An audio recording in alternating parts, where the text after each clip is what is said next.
Hello, Weekend Crafter! Welcome back to the Craft Time Studio. This is Ange, your Weekend Crafter, and for this weekend, I'm experimenting with the stone technique. If this is something that interests you, I hope that you consider liking and subscribing to the Craft Time Studio for your weekend dose of crafts.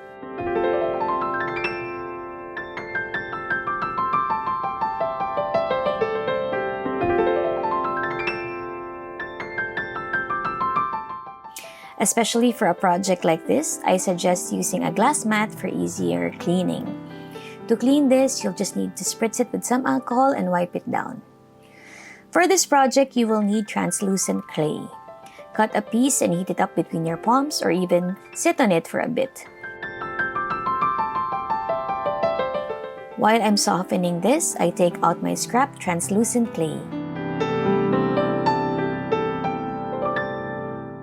Then I get some alcohol ink and place a few drops on the translucent clay. I just let this sit out a bit.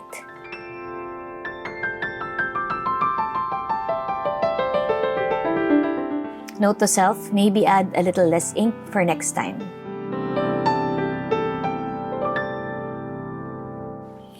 I get back the translucent clay that I've been warming up. I flatten it out with a roller before taking it out of the plastic wrap.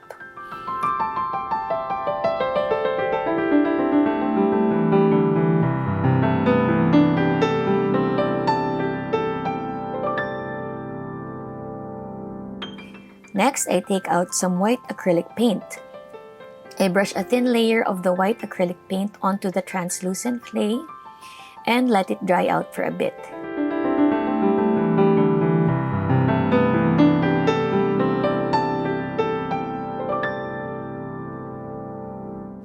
Then I fold the clay into itself, alternating between flattening it out and then rolling it down. The goal is not to mix the paint with the clay, but to make layers.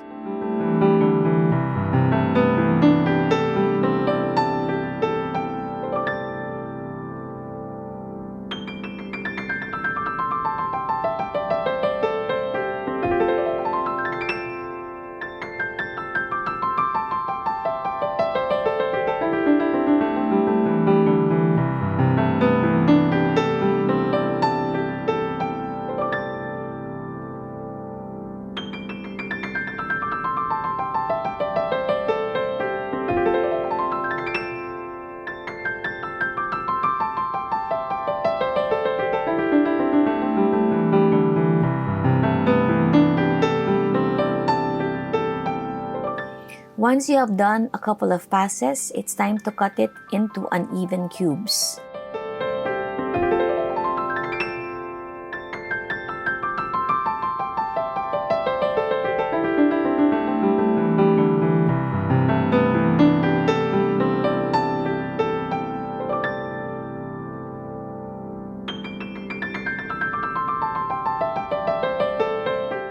Once cut, set this aside. Now let's get some white clay and let's chop it up into uneven cubes.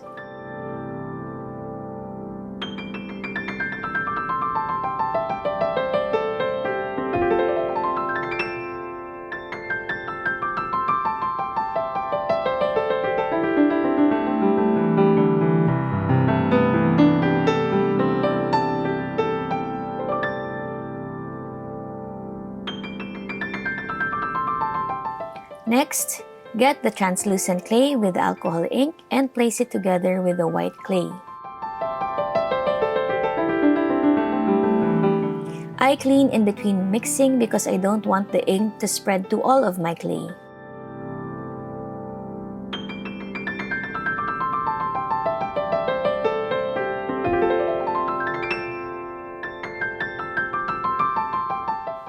I chopped the clay and placed some liquid Sculpey to bind the pieces.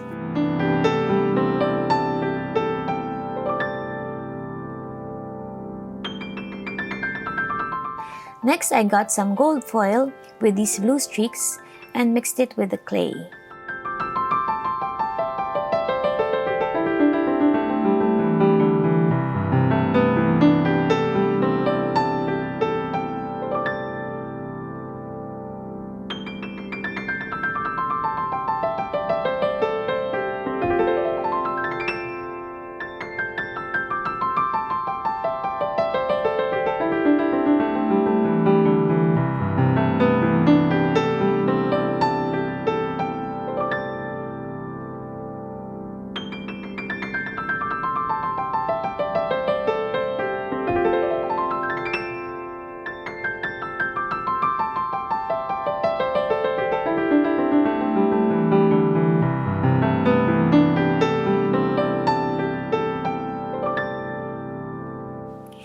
love the results of this technique, but I really advise you to wear gloves when handling ink. I didn't have any on hand and now my fingers look like I'm about to turn into a Smurf. Anyway, I finally mixed this with the translucent clay.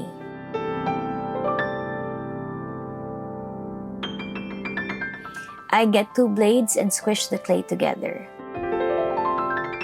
The goal is to make a log, but not to mix up the clay.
I wrap this in plastic to make it easier to handle and to squish.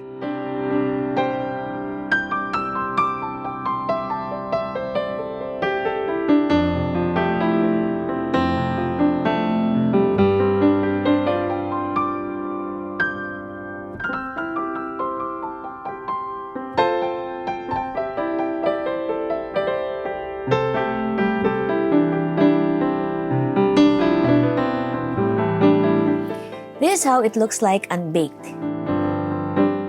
You cut it out like a cane and pass it through a roller.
And this is how it looks like once it is baked. I really loved how this turned out.